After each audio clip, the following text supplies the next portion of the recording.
আসসালামু আলাইকুম। Finally Virat Kohli test cricket থেকে অবসরের ঘোষণা। আজকের এই দিনটা ক্রিকেট ফ্যানদের জন্য খুবই দুঃখের, খুবই কষ্টের। আমরা আর কখনোই বিরাট কোহলিকে সাদা পোশাকে দেখতে পারবো না, আসবে না। আর কখনোই কোনো কিং আসবে না। পৃথিবীতে অনেক ক্রিকেটারই আসবে যাবে, কিন্তু কোনো ক্রিকেটারের নামের সঙ্গে কিং উপাধি যুক্ত হবে না, যেটা হয়েছে বিরাট কোহলির নামের সাথে। তো বিরাট কোহলি আসলে শুধু একজন ক্রিকেটার না, সে একজন শিল্পী, ক্রিকেটের শিল্পী। আজকে ক্রিকেটটা যে এত সুন্দর, এত সৌন্দর্য, এত ভালোভাবে উপভোগ করতে পারি আমরা, এটা শুধুমাত্র বিরাট কোহলির জন্য। বিরাট কোহলি ক্রিকেটের রাজা। তবে এই যে বিরাট কোহলি আজকের এই দিনে যে অবসরে চলে গেল, আমার মনে হয় এটা আসলে ভুল সময়, এটা সঠিক সময় না। তবুও আমি তাকে অভিনন্দন জানাই, তার ডিসিশনকে আসলে সম্মান জানাই। তবুও আমার মনে হয় একটু আসলে অসময়ে নিয়ে নিল অবসরটা। আরও মিনিমাম 2টা বছর তাকে খুবই প্রয়োজন ছিল ভারতীয় ক্রিকেট টিমে। 2টা বছর। 2027 বিশ্বকাপের পর সে অলরেডি কিন্তু T20 থেকে অবসরে চলে গেছে। বিরাট কোহলি T20 থেকে গেছে, 2027 বিশ্বকাপ খেলার পরে টেস্ট এবং ওডিআই 2টা থেকে চলে যেত, কোনো আফসোস ছিল না। কিন্তু আরও 2টা বছর 2027 পর্যন্ত এই বিশ্ব ক্রিকেটে তাকে প্রয়োজন ছিল, ভারতীয় ক্রিকেট টিমে তাকে প্রয়োজন ছিল। বিরাট কোহলি এক প্রান্তে থাকা মানে অপর প্রান্তের বোলার, তার ভালো বল করতেই হবে, ভালো বোলিং শিখতেই হবে।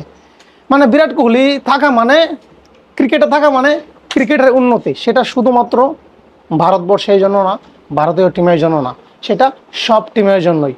বিরাট কোহলি মানুষের অনুপ্রেরণা।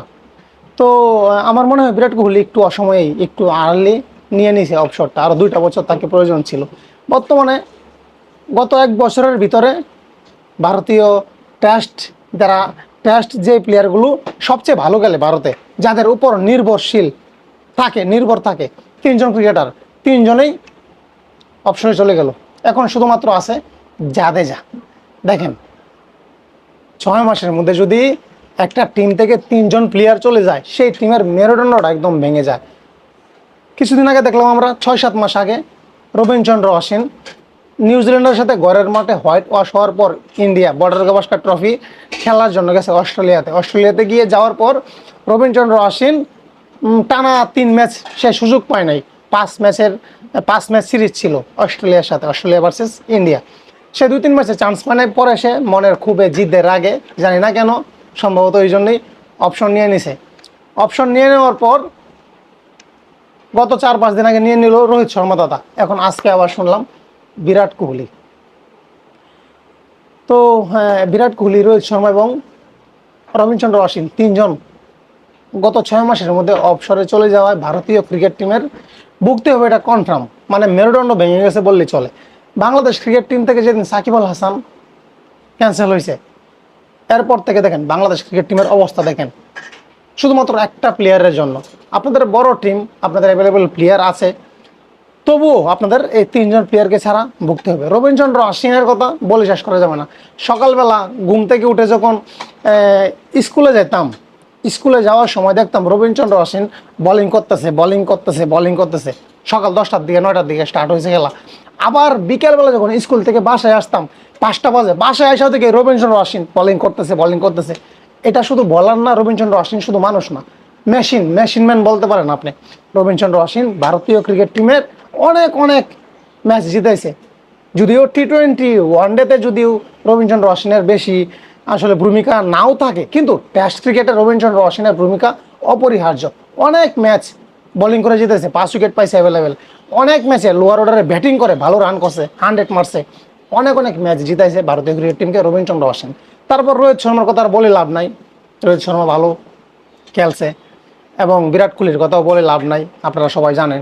তো যে 3জন ক্রিকেটারের উপর নির্ভরশীল ছিল টেস্ট টিমটা, তারা 3জনেই নাই। এখন অনেকেই বলেন ভাই ঋষভ পান্ত আছে, এই আছে সেই আছে, ভাই কাজ হবে না। পুরান চাইল বাতে পারে।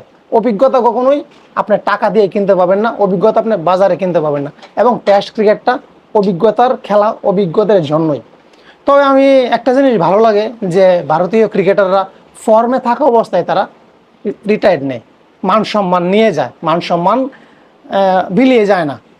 যেমন আপনি দেখবেন অনেক দেশে অনেক ক্রিকেটাররা যখন ভালো খেলে খেলে কিন্তু যখন পারফরমেন্স খারাপ হয়ে যায়, ট্রোলের শিকার হয়, ক্রিকেট বোর্ড থেকে প্রেশার ক্রিয়েট করা হয়, তখন তারা অবসরের ঘোষণা করে। কিন্তু দেখেন রোহিত শর্মা, বিরাট কোহলি গত বছর টি-20 ওয়ার্ল্ড কাপ খেলার পর, বিশ্বকাপ জিতার পর, সেই বিশ্বকাপের মঞ্চে ট্রফি হাতে রেখে তারা টি-20 ওয়ার্ল্ড কাপ থেকে অবসরের ঘোষণা দিছে। এটা আবার ভাবা যায়? তো যাই হোক, বিরাট কোহলি, রোহিত শর্মা দুজনের জন্যই ভালোবাসা রইল। তাদের পরবর্তী জীবন বা সময় যেন ভালো কাটে, ভালো যায়, সেটাই। ভালো থাকবেন সবাই, ধন্যবাদ।